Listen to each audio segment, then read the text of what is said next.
I know for a fact they're not trying to ban TikTok for the reason that it's owned by China. You know how I know that? Because it's not fucking owned by China. It's just fucking not. 60% of the company is owned by international investors, including US investors. 20% is owned by its founders. The other 20% is owned by the employees, nearly 10,000 of which are US citizens. And I know they're not trying to ban it to protect the private information of Americans from the CCP. Do you know how I know that? Because all American user information is on servers in Texas, already overseen by a US company called Oracle. So we know it's not because it's owned by China. We know it's not to protect our personal information. So the only valid question is, why do they want to ban it? And the answer to that is this isn't about TikTok. If you actually take the time and read through the bill that they just passed, there's one very important thing that this bill allows them to do. That is to shut down or take control of any social media platform that they claim interferes with the election. And who would make that determination? President. The president would have complete power on whether or not to shut down a social media platform.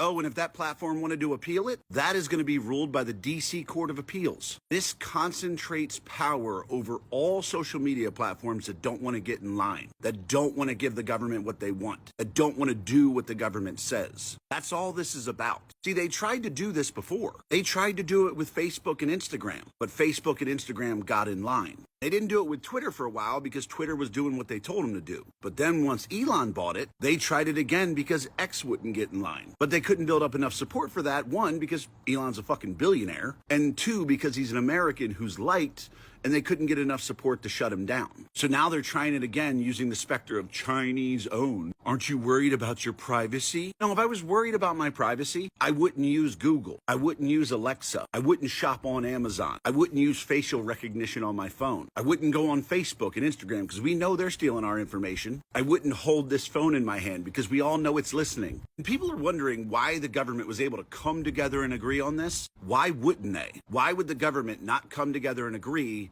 on granting themselves power? Because that's all this bill does. It takes away your right to privacy and communication and gives it to them.